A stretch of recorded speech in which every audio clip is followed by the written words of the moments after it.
in the world did you get that nickname Pinky? Our daddy lived in Florence, and he's always wanted to give his kids the best education he could, you know. So he just sacked up and moved over to Austin. That was 1911. Of course, we were country boys, you know, so when we went in there, school had been going on about 3 weeks, see. Everybody knew that we was new there, see. And boy, they took after us. Rip Collins, he was a four-letter man in any college in the country. They'd get tennis balls, see, and then just sneak around, you know, till they got around behind you, and then whoosh, and then, you know, old Rip got behind me. He was a baseball pitcher, you know. He said, bingo. And boy, it hit me right in the small of the back, just like a wasp sting me. He come walking up. When he hit me and I turned around, I guess my face was just as red as fire. I know it was, because I could just feel it, you know. And he says, well, there's old Pinky. And that's where that thing started, right there. That's been going on since 1911. How did you come to write the Aggie War Hymn? We needed a fight song, so I was in France during World War I. I thought it'd be a pretty good idea to write him a song, fight song. I was with the Marines over there.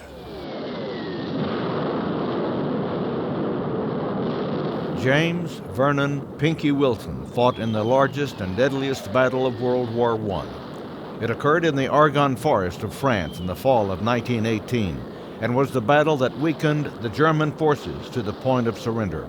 It was a bloody, muddy battle. And in an 11-day period of that battle, we lost 26,000 Marines.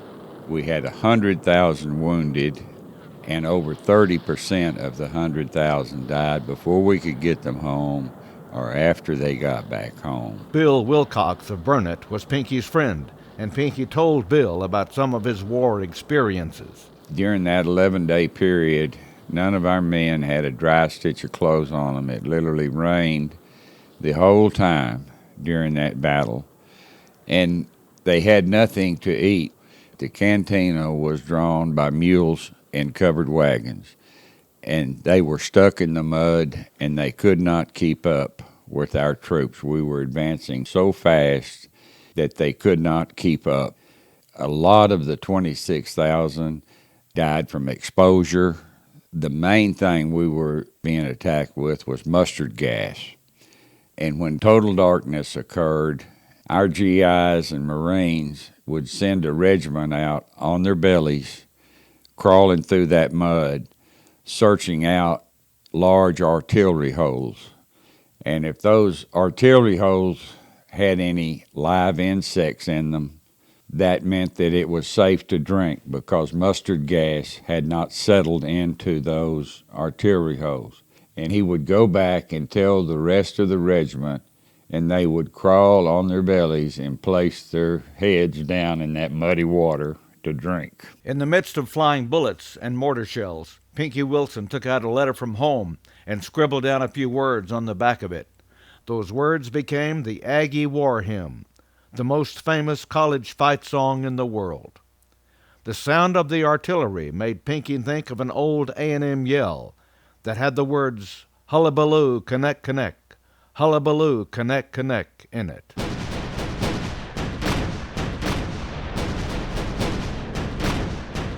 The word hullabaloo made Pinky think hell of a mess, because he and his men were certainly in a hell of a mess. Pinky was a junior at A&M when he volunteered for the Marine Corps. He could have gone into officers' training, but chose the enlisted ranks and entered as a buck private. In the Marines, he was a mule skinner and worked in supply until he got to the Argonne Forest and was pressed into service on the front lines. When the war ended, he stayed in Germany as a guard. His famous song was first played on an old piano in a cemetery caretaker's cabin near the Rhine River. He finally got to hear the words and the tune of the melody he had been carrying in his head for months. He carefully unfolded the letter with the words on the back, got paper and ruler, and drew some musical scales. He penned 4 copies for vocals and 1 copy for piano. Some of his Marine buddies sang it for the first time. They sang it up and down the Rhine River, making Germans the first audience to hear the Aggie War Hymn. The original title was Goodbye to Texas University. And when he got home, he returned to A&M to finish his degree.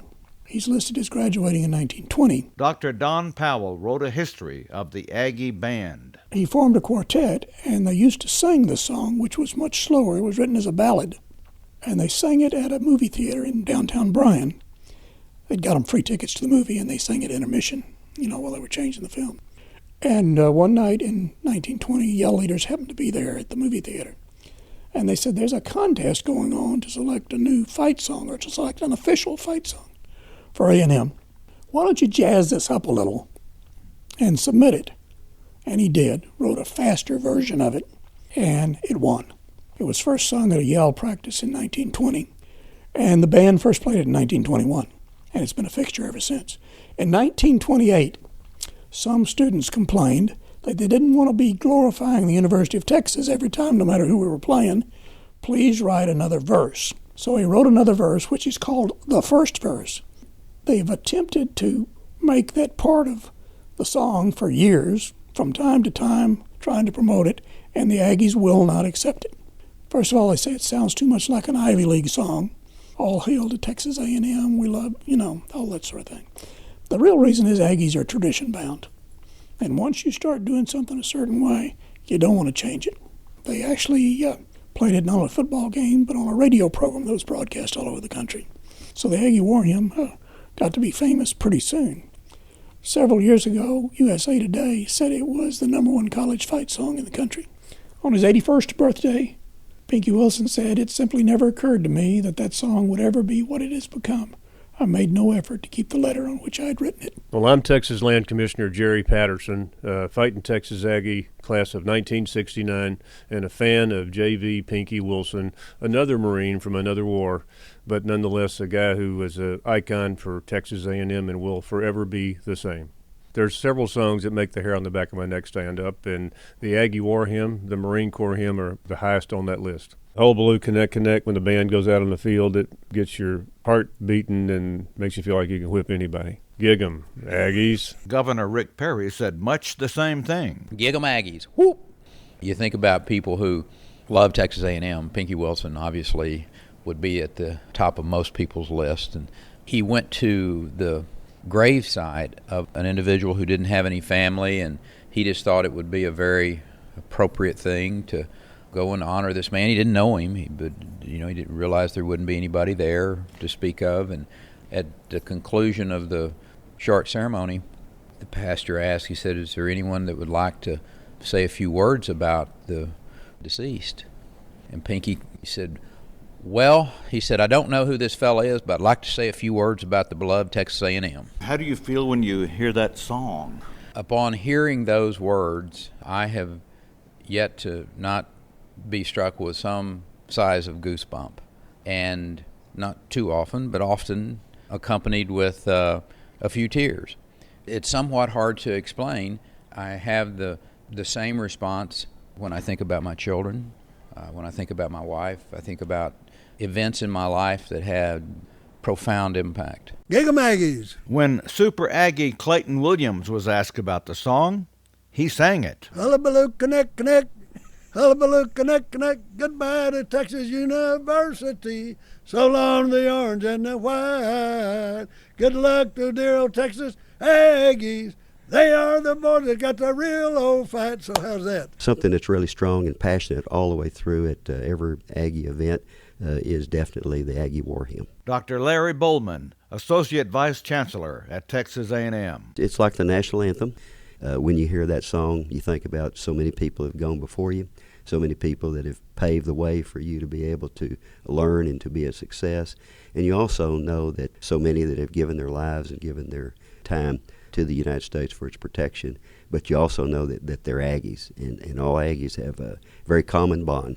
They have a spirit. Well, I still get choked up. I can't always go through and sing the whole thing without having to stop and take a big swallow and everything. So the sense of pride is just tremendous. Ron Falkenberry of Burnett. I'm an Aggie.